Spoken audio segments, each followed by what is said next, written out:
but we are going to talk about cap, and we actually have some really cool guests today, and we have probably like one more minute before I'll take it away from here. But we have part of the cap team here today to talk to you guys about cap and how you guys can use cap at your affiliate, the best ways to use cap at your affiliate, and then kind of just answer any and all of your questions that you guys have concerning cap and I guess why use it at the affiliates. So I'm going to let them introduce themselves. So Spencer, Alex, you guys take it away. Go ahead and introduce yourselves, and we'll kind of go from there. Cool. What's going on, guys? Spencer Hendel here, one of the content writers for CAP.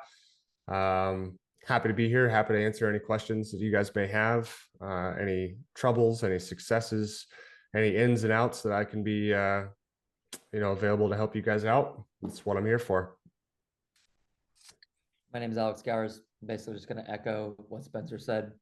I coached a gym, CrossFit Reston in Northern Virginia, on seminar staff as well, but like Spencer said, program writer for CAP, writing the workouts, lesson plans, and we use it at our gym. So if you guys have any questions, don't hold back today because we're here to help out as much as we can. Sweet. Can I just add a little anecdote here? Oh, yes. I can't refrain. Hey guys, my name's Danielle Williams. I'm the Northeast rep. Back in the day before CAP was CAP and was called Hand Plan, I had an onboarding call just to learn more information. Spencer, you weren't on the other end of that, but Austin was. I hammered him. I was trying to find the perfect programming that fit my clientele at my affiliate. And I used that whole call time and probably more. And as you guys know, I'm not very concise because it's like I'm continuing to run on. But my point is that team is still, behind what CAP is now. There are still people involved like Spencer, and things have evolved. So if you're on this call and you maybe explored CAP 6 months ago, you might find that the resources might look a little different now. And there's been some changes along the way. So I just appreciate you all taking time out of your day to come here with us. So if you don't mind, if you want to put in the chat too, if you're currently using CAP, any questions you have, if you're not comfortable coming out on this call and chatting, and just know that all of your reps there are points of contacts in the future following up too. So don't hesitate to reach out to us and be very honest, since we're not recording our one-on-one calls with you. Okay. Sweet. Thanks, Danielle. Yeah. You guys have the raise your hand function, so I know we can throw it in the chat, but if you guys can also just raise who's already using CAP on the call?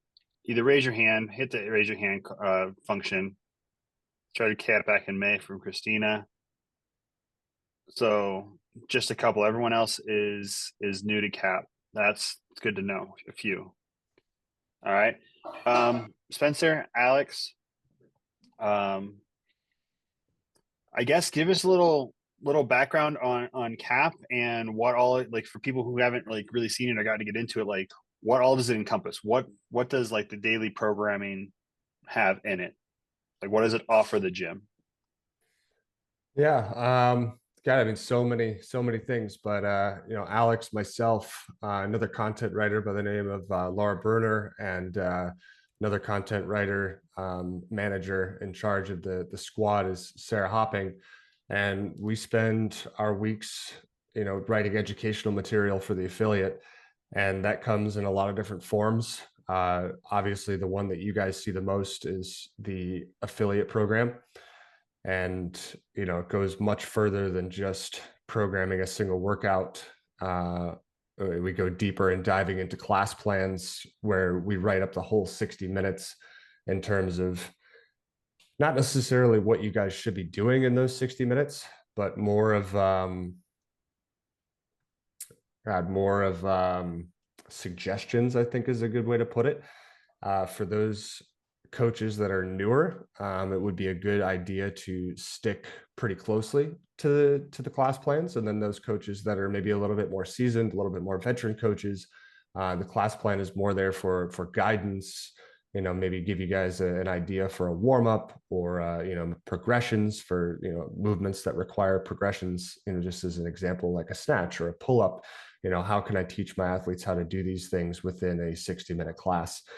So really with the affiliate program and then the class plans, some pretty effective and I would say just immense amount of information. Alex, what else do you got on that?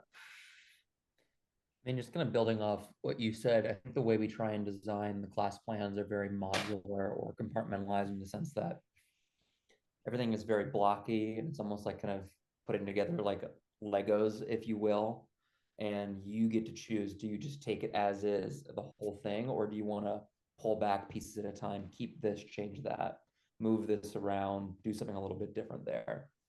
And so I think the hope is that that allows you, if you are a newer trainer, that you can take the whole thing and run with it if you need to, or as you progress either in your own individual coaching journey or through using CAP, you can come to a point where you can pull something out of it and then stylize it to your own coaching preference and take something that we can put out there and use it to enhance your coaching experience for your athletes. And that should be like the takeaway with the plan, is that it's not something to live and die by, but it's a tool, it's a resource that is flexible, that can be used in different ways and shapes and forms. Yeah, very cool. On top of that, we also offer with the affiliate program, work your weakness areas. So along with the, RX workout, intermediate workout, and the beginner workout, we have skill work that goes into the class. We have stretching that goes into the class. And then we have this kind of work your weakness section, which is where athletes that are hungry for a little bit more volume or a little bit more, stuff to do kind of on their own off to the side, that stuff is there for them.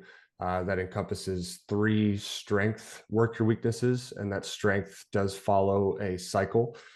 We can get deeper into that if you guys want to dive deeper into cycles. But then it also encompasses a skill portion, which is usually something that has to do with, lower volume, lower intensity, and more bigger focus on technique, typically around gymnastics, sometimes around lifting, but more typically gymnastics. And then we have more of a stamina-based work your weakness, which is going to be more of your working on your cardiorespiratory endurance stamina on your machines, like your rowers, your bikes, your ski ergs, running, double unders, things like that. On top of that, we have an at-home, which Alex works on pretty regularly, which just limited equipment. We like to think that everyone that's doing a at-home workout has some kind of dumbbell, kettlebell. Maybe they can load up a backpack with some weights and use that as a weight if the workout requires some kind of barbell or dumbbell or kettlebell variation. And then a jump rope, and that's really about it. So jump rope and some kind of weight, and that's really our at-home program based off of the affiliate, the RX affiliate workout. Alex, what else am I forgetting? That's covering a lot of it. I mean, I got a currently. question for you guys. Like, you guys have on the CAP plan, you guys post, I look at it because I use a lot for coaches development with my coaches, but you guys have basically like movement videos and like movement videos that show points of performance. And is that just on the daily workout? Is that on other programs? For the at-home ones, are there videos for people to see how they're supposed to do the work, the movements at all?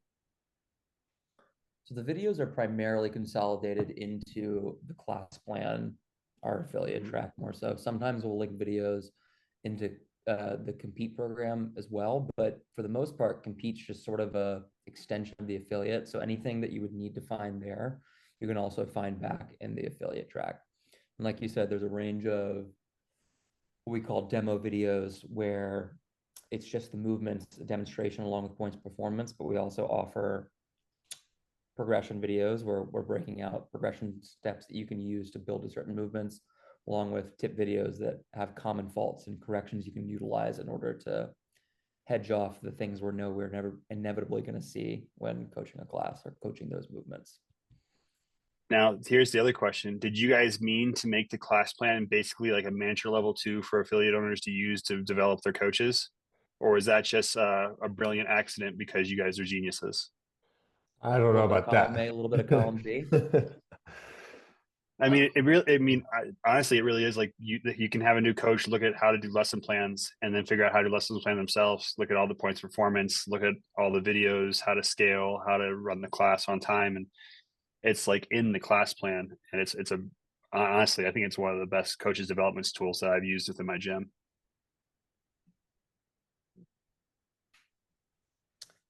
Yeah, I think the goal for us is that if someone is following the CrossFit affiliate programming and they're using lesson plans, if I take a new coach that is unaccustomed to group coaching and they follow it to a T, and if they show up to their level 2 and all of a sudden they start crushing it and rocking it, and they say, I've been following, CAP for the last year, 6 months, however long period of time, we should be able to connect the dots between those two things and say, cool, all right, CAP is doing what it's supposed to. It's making trainers better.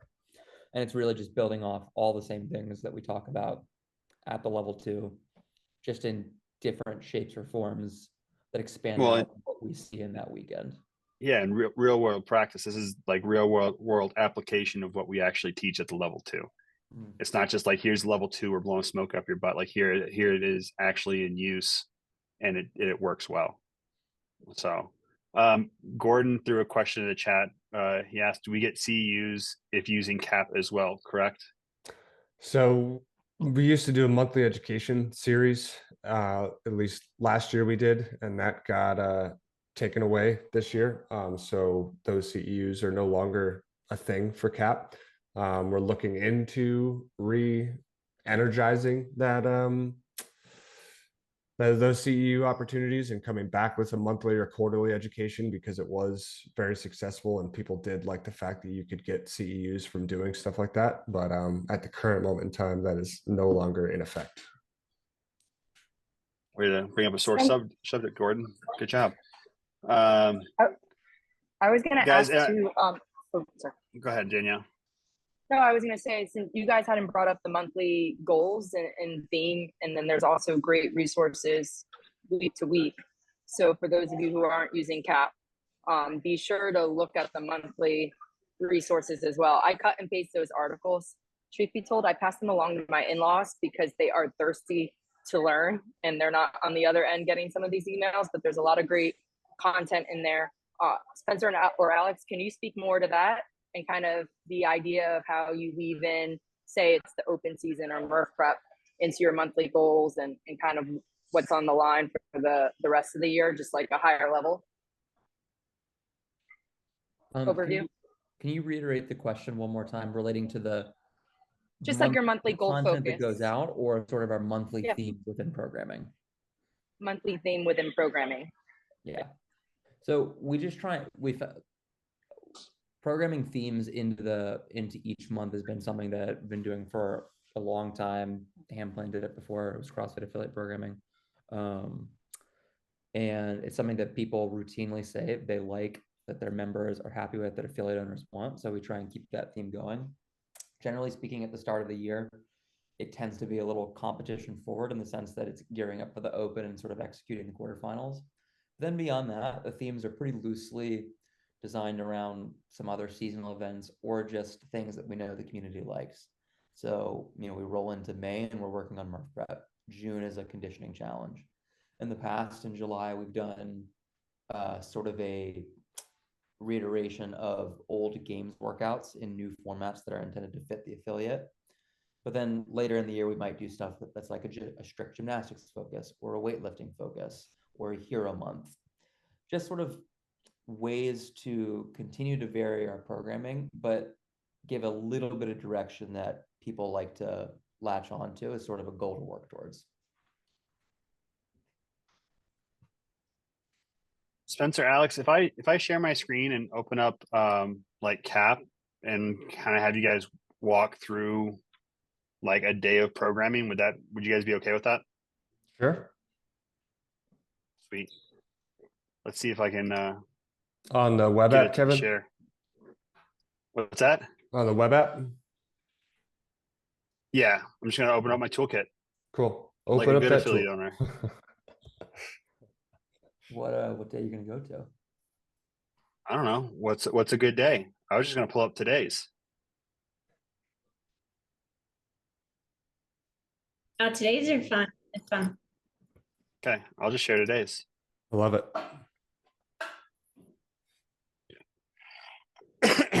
Sweet. All right. So I'll scroll when you guys want me to, but just kind of walk through. Like we have an RX intermediate, beginner, skill work, and just kind of talk us through the workout, I guess. Yeah. So like I was saying, we have the RX, the intermediate, the beginner workouts, all scaled appropriately. I think it's important to remember that with the intermediate and beginner athletes, those scaling options will often change simply because we've found that in order for the intermediate and beginner athlete to make any kind of significant adaptation, they need constantly rotating scaling options. So just because, let's say the box jumps here, 20, 24 inches for 7 repetitions, that might be certainly fine for an intermediate athlete today because the repetitions are low. But had the repetitions maybe been a little bit higher, maybe call it 20 repetitions, maybe we would have lowered that box to keep that intermediate athlete moving a little bit more. So just kind of keep that in mind. It's not like a linear progression, so to speak. And then you also see the skill work. The skill work usually pertains to something that has to do with the workout. So here you see push presses in the workout. We're going to build up to a heavy push press, heavy set of 5 push presses rather in the workout or in the specific warm up, which is going to also give the athletes the option and the ability to work up to something heavy, but also get an idea of what they should be using in the workout because the workout weight is relatively light. So we're going to want to make sure that the athlete knows, hey, what is that truly lightweight that I can do for, a lot of repetitions in today's workout. Now, building up to a heavy is not always something you see in skill work, but it is a way that we at CAP do the typical strength and metcon that you guys see so prevalent within the affiliate program, or I should say other programming businesses out there today. The easiest way to do that and the most seamless way to do that, especially thinking about coaching, is to take what you have in the workout. So today we have 7 rounds for time, 7 sumo deadlift tie pulls, 7 push press, and 7 box jumps. Well, why don't we go heavy on one of those lifts? Typically the sumo deadlift tie pull is not something that you would go super heavy on. So the push press seems like a natural fit. Haven't done push press in a while, so let's do it. So we're going to give coaches and athletes an opportunity to go relatively heavy for the day in the specific warm-up, and then we'll back it down. We'll go light, and it's a nice seamless integration of what you would typically, I guess, call strength and metcon without actually separating the two and doing 2 totally different lifts. Like we're not going to do a snatch today. We're not going to do a clean today. We're not going to do a deadlift today. We're not going to do it. Just working with what you got right there on the workout. Kevin, come on down. Alex, what do you got on that page? Nothing but a Looks like a good-looking handsome guy. looking guy on the video. Right? Yeah, so moving on to about the workout, we've got intended stimulus, coaching goals, and then the video overview.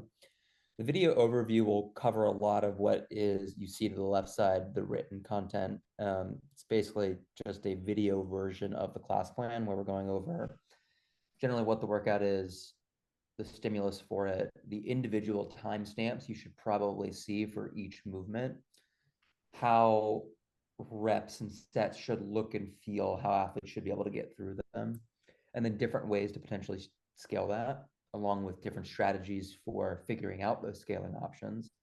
And then usually some coaching goals, things to look for. So in this one, we've got coaching goals.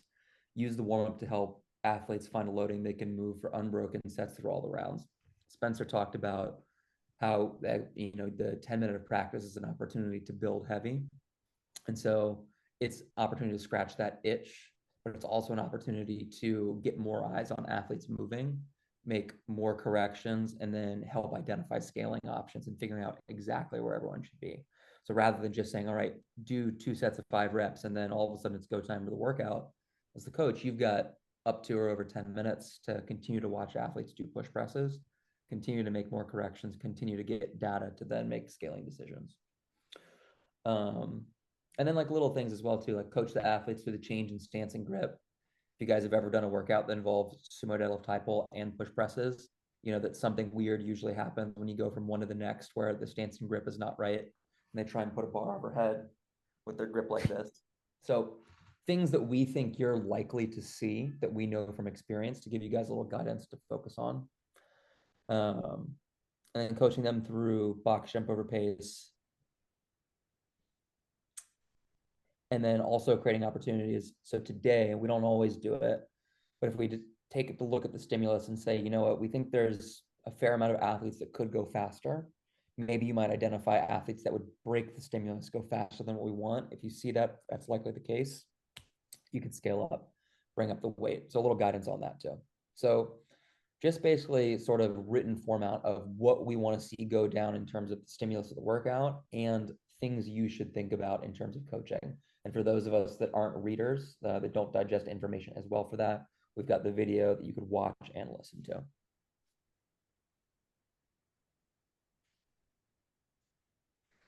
Scaling section next. Great place, obviously, to talk about what are the best ways to scale athletes outside of like movement substitutions. Hopefully, as you guys are aware, we want to try to scale the volume, the repetitions, the loading. Those are things that we want to try to scale first whenever somebody needs some kind of scaling option. And then from there, we would look to scale kind of the movement, but more so try to maintain as much of the movement stimulus or the movement function as possible. So, just as an example, let's say with the sumo deadlift high pull, maybe the individual wasn't able to use one of their arms, and they had it in a sling or something. We would use maybe a dumbbell and still do the sumo deadlift high pull, but with a dumbbell single arm, and then we could do the single arm dumbbell push press. So we could maintain the movement function and not completely change the exercise. So, but you guys see that overview of the scaling, which is great. And then the movement substitutions over there on the right side with the sumo, always looking, like I said, to scale load, repetitions, volume first, and then making those kind of grosser options or grosser scaling options later on down the road if necessary.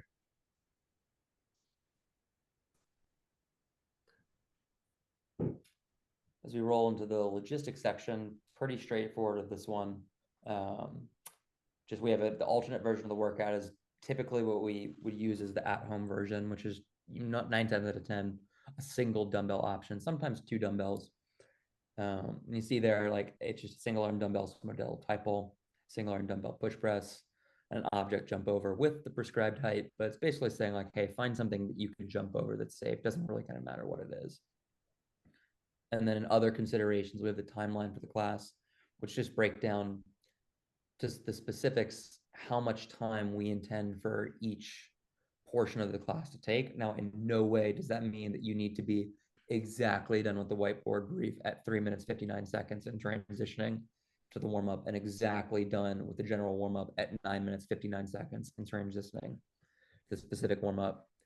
Treat these as general guidelines, plus or minus a minute into either direction is really what you should be aiming for.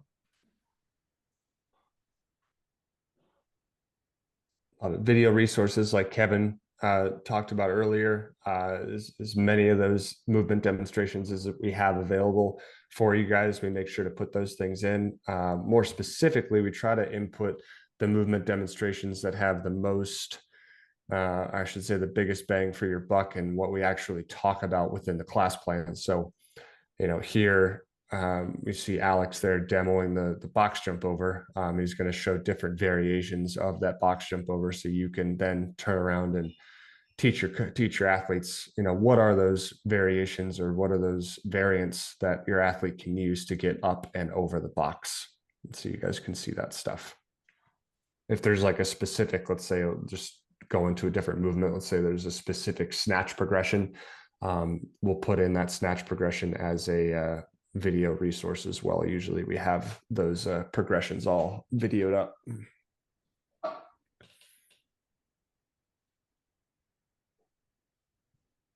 All right. And so now at this point, we're moving into sort of the meat and potatoes of the class plan, breaking down each section, giving you more content on how to run the class. And the first one we got here is the whiteboard brief. And we'll usually list whatever the stimulus is. Sometimes it's written as target time, target load, target reps. Today, because it's a 4-time workout, target time is we're looking for somewhere between 8 to 12 minutes. And then you got all the bullets down below. Now, what we write in here is a generalized approach to talking to your athletes. So you can read this, and in a way, you could almost take it as a script. I could say this directly to the people in front of me at the whiteboard. I wouldn't recommend it because, like I said, it's a little generalized. Also, like, you just take the information and use your own words to describe and convey the concepts that we're after. So the first line in there, this triplet is a low rep has a low rep volume for each movement per round, allowing for unbroken sets each round. Basically, we're trying to get the point across that you should be able to do 7 reps unbroken the entire time. Sets are small, rounds are quick, you're constantly moving. If needed, scale the barbell load to a weight you can confidently move for unbroken sets throughout the workout.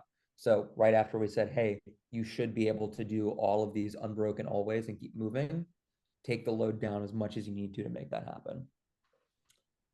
As fatigue sets in, you might need to rest longer between movements, but try to keep your rest breaks to under 20 seconds. Again, reinforcing this idea of don't put the bar down, don't stop moving over the box, just take slightly longer to transition. And that's kind of just aiming to reinforce the stimulus. And then we got a line about on the box jump overs, intended to be higher than usual. Reduce the height to complete the reps in under 1 minute, giving a little time cap on that so you have an idea on how to scale that as a coach. And then saying, giving the timeline, hey, this should take 8 to 12 minutes. And then some other scaling options for newer athletes. If you're new on the newer side or beginner, you could drop it down to 7 rounds of 5 reps each or even further, but then also speaking to the other end of the spectrum. If you look at this workout, guys, and you know you're going to rip through this, you're going to go unbroken, you're going to go faster than 8 minutes, let's bump the weight up so that you can come back into that time range of 8 to 12. So that's how the whiteboard brief is written in a way that is intended to talk directly to your athletes. But we encourage everyone to kind of take that, internalize it, and put it out with their own words. As far as like the next few sections, you see the general warm-up. I know Kevin was scrolling, you guys saw the specific warm-up. And, you know, obviously the general warm-up, this is a really great place for you to just kind of get your athletes warm, get the body moving, move the body through a full range of motion, move the body through a range of motion that's going to be similar to some of the things that they're going to see in the workout. By no means, once again, is this meant for you guys to follow verbatim. For newer coaches, it could be the perfect thing to follow verbatim as they start to develop those skills that are going to help them kind of move forward and advance their own skills, and, you know, maybe eventually be able to come up with their own dynamic warm-ups and their own specific warm-ups. But this is a good starting point. In terms of the general warm-up, most of the time you're going to keep this to 10 minutes or less. You know, we don't want to spend too much time here. Quite honestly, this is a place where a lot of newer coaches, even some advanced coaches, get caught up spending too much time on the general warm-up. Rather, get them going, get their heart rate up, get them a little sweaty if you need to, move them through a full range of motion, and then move on.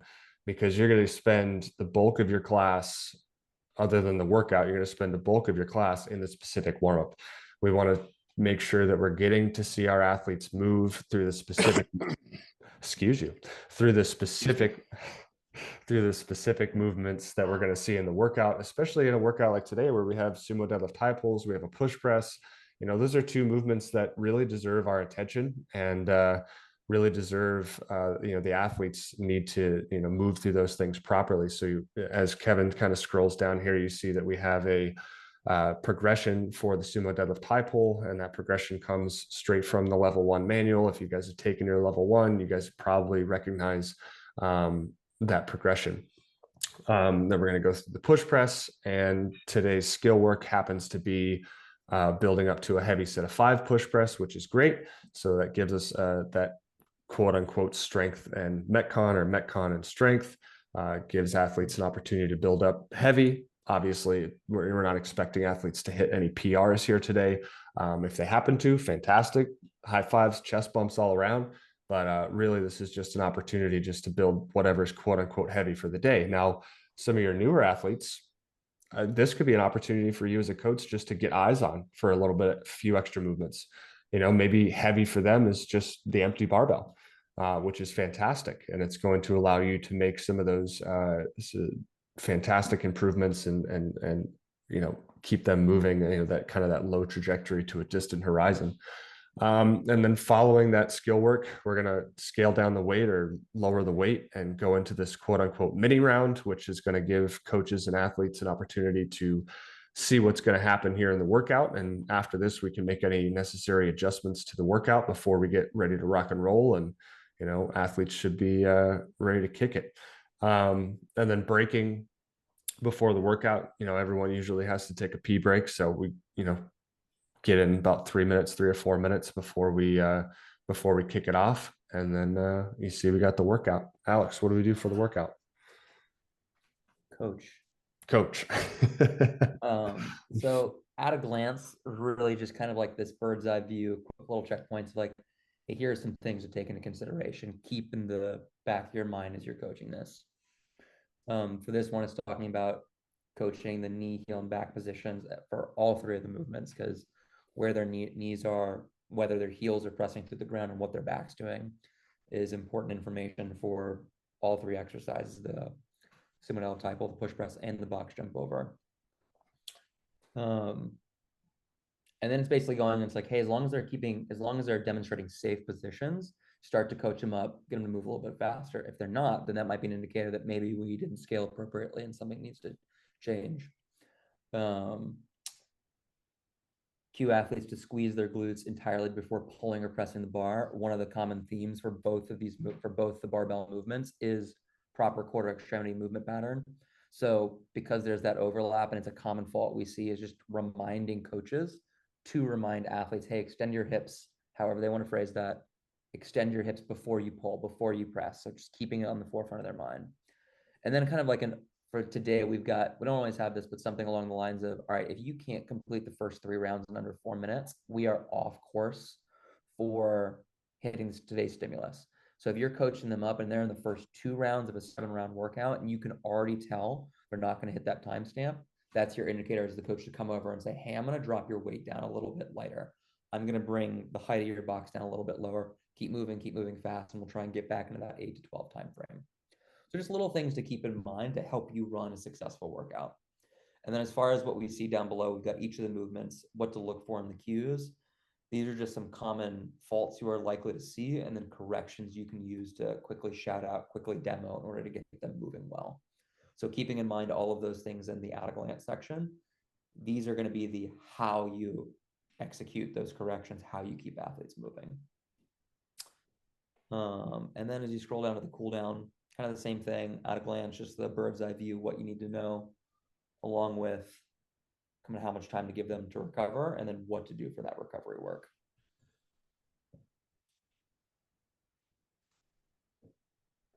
Love it.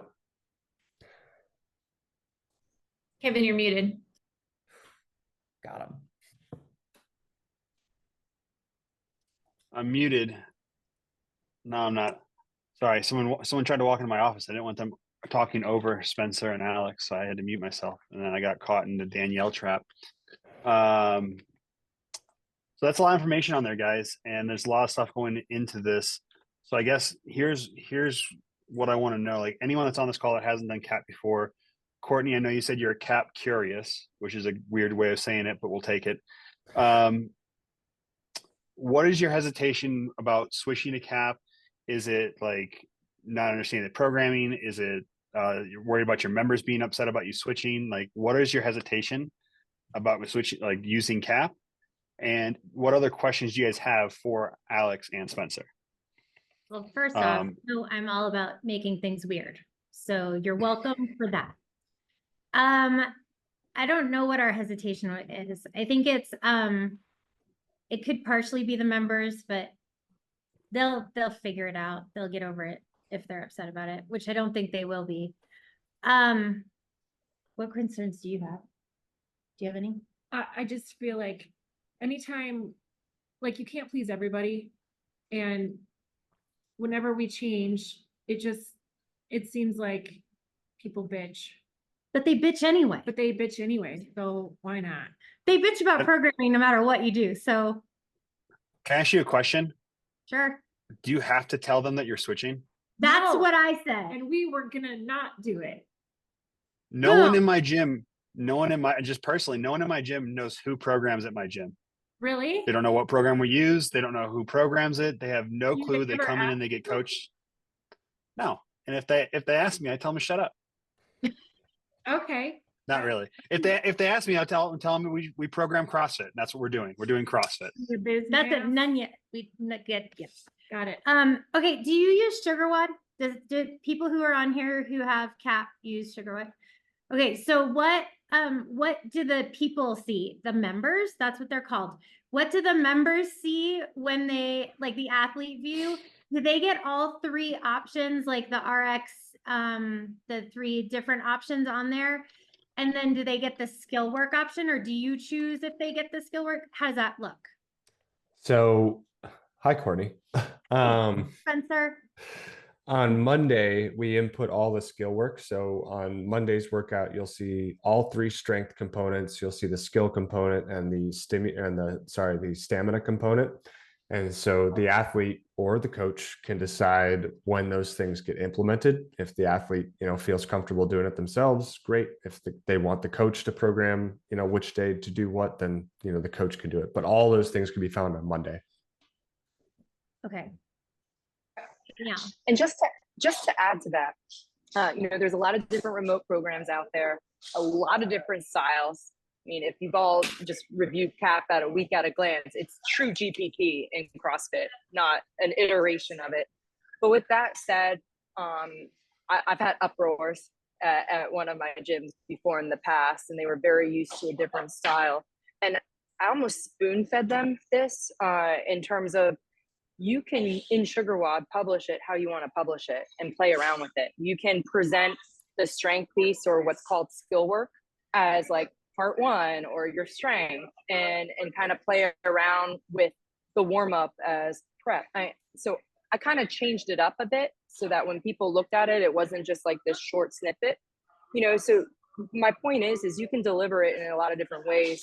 I included a description a little bit more concise in the whiteboard since it was going to members, but I always encourage members to read that before coming in, gave them a little bit more confidence, and they were a little bit more educated coming in with what would be a good scaling option for them.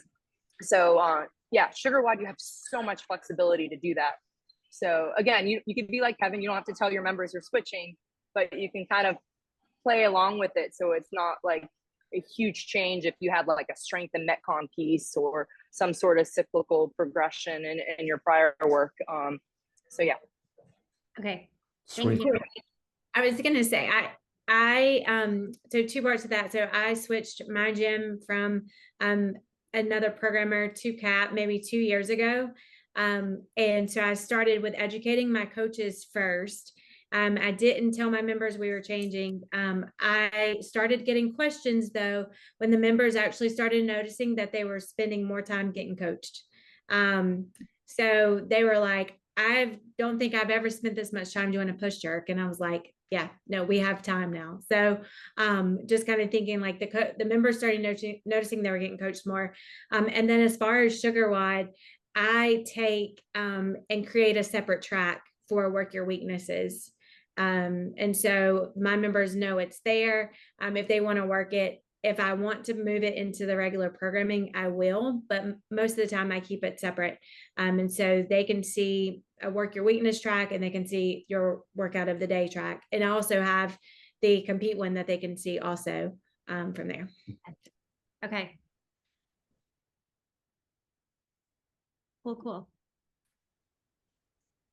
I always say, if you're not lying to your members, then you just don't love them enough. That's just true. I'm I'm gonna start doing that more. I really do. sorry, it's just the way it is. They're like toddlers. You have to tell them Santa Claus is real and that their dog went to the farm to live out the rest of his life. So like, this is the way it works.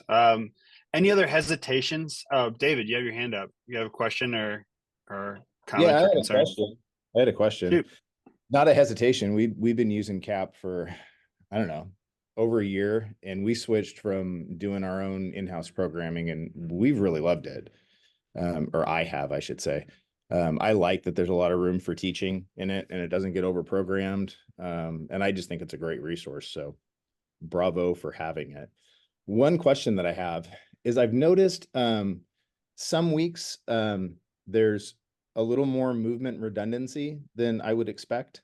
Like next week is a good example. We've got push-ups twice and bench press in there. And I was just wondering like what the thought is behind weeks like that, and like what the methodology is there. Yeah, for sure. I think I actually program next week. But Alex already said that we're in the process of getting ready for Murph in May. So that's kind of our focus this month. And so across all of the weeks of May, we put the 2 push-up days in next week because it gets us to the appropriate volume that we want as we lead into Murph. So really, over the next couple of weeks, you guys will see more push-ups, more pull-ups, more squats, things like that you guys are more running that you guys are going to see, or more cardio work that you guys are going to see in Murph. And so next week, David, you see a couple extra push-up days and even that skill work with the bench press just to get us to the volume that we need for Murph. Okay, good to know. So a lot of times there's like a volume target over the course of the week or the month. Yeah, for sure. And so when we see things multiple times, it's kind of addressing that. For sure. Okay, thank you. Yeah, thank you. Uno más question. Hey again, What you got? when do you release the week? Like you release Monday through Sunday, all at the same time? Is that correct? Alex? Spencer, did we bump it up 3 days to that? It is now Friday. Okay, so Yep. so we release Monday through Sunday, a week's worth of workout, 2 Fridays before. So let's see what if I need to. What's today? So we're getting ready to publish the 20th, 5/20 Yes. on this Friday. Yeah. Okay, So so the my question, sorry, but if we were to like sign up for next, like, let's say we sign up this week or whatever, Yep. could change over next week? Or would we need to wait? We could change over next week, right? Yeah, Getting I a don't- lot of blank Yeah. looks, gentlemen, So, concerning me greatly. no, I don't see, once again, I don't see why you couldn't sign up. So we send, just for SugarWOD, for example, we send SugarWOD the workouts on Friday this week. And so SugarWOD will publish on Friday. You will receive the workouts for the May 20th. And obviously it's only May, is it May? Or are we in it'll be on April? the 10th. No, it's May 8th. It is It's a- May 8th. We'll May program. fine, So they're May. released 10 days in advance. Yes. Got it. Okay. Okay, cool. Yep. It used to be on Monday, so now we're 3 days faster, which is great. And Courtney, you can switch around the workouts, and in the past, I know of owners who are a week behind or Yeah, or for sure. whatnot. So that's at your discretion. For sure.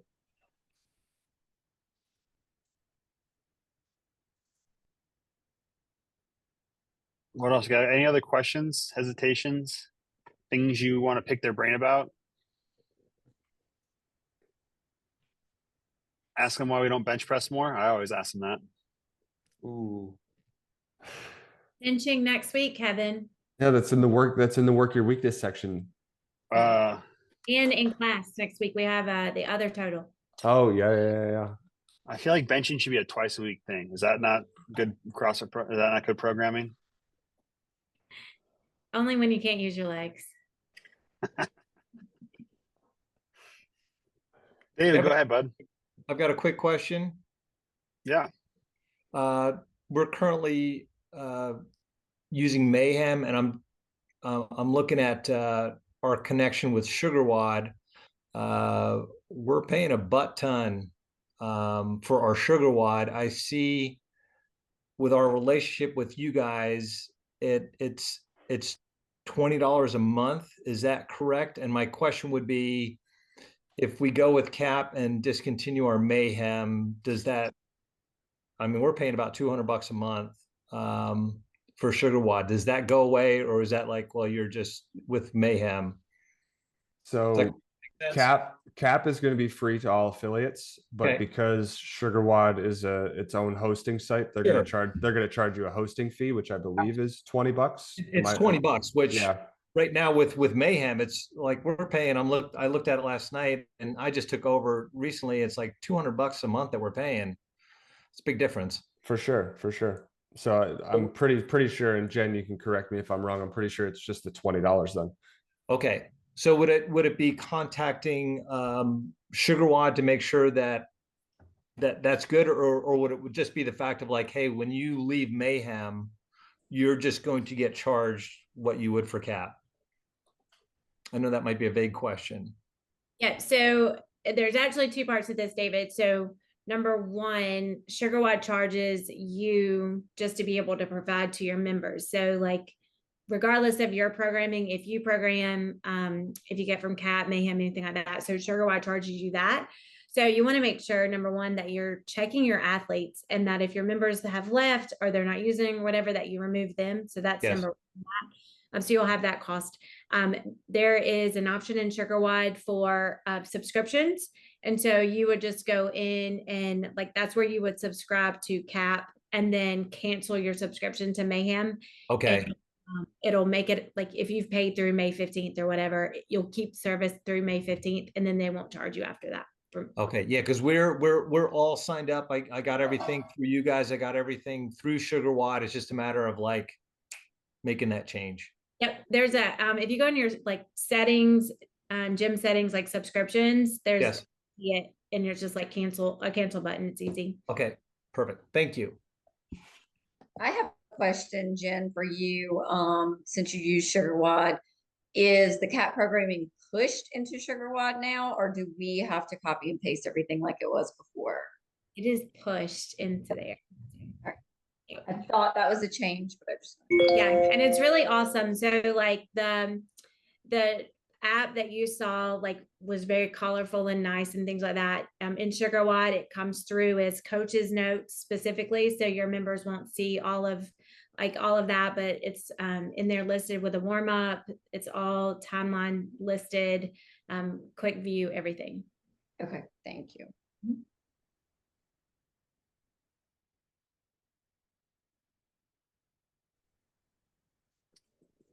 Do we got anything else from these guys?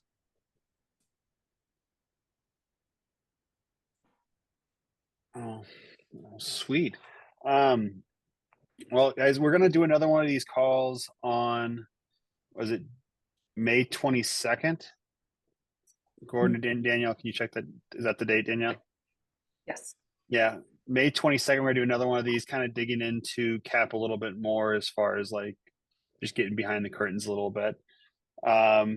So join us for that one. Come with some questions, look at the Cap programming, start trying to use it a little bit and see what you like and don't like. And then when you come to that call, you can try to look at Spencer's baby face and tell him something's wrong, but you're not going to be able to. But yeah, come to that call with any questions, comments, concerns that you guys have, and let other affiliate owners know that we're going to keep doing these type of things with Cap, so you guys can better understand the programming and everything that's going on with it. Hoping to get them on calls fairly regularly to go over some stuff with you guys as affiliate owners, so you guys can really learn a lot from these guys. They're very, very good at what they do.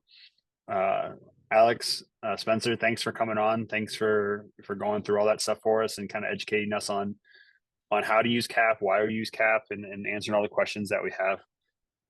If no one has anything else, thanks for coming. We'll see you guys on the 22nd, and go do better at coaching through Cap. I'm gonna go do that workout right now. Yeah. The 777. Nice. Yeah, It's a good. It's a it's on good. my schedule. It's a good one. Good luck, Katie. I got to go start it early now. Thanks, guys. Thank you, guys. I appreciate the time. Thanks, Thanks. Kevin. Thank you. Thank you. Hopefully your Later, beard guys. looks better.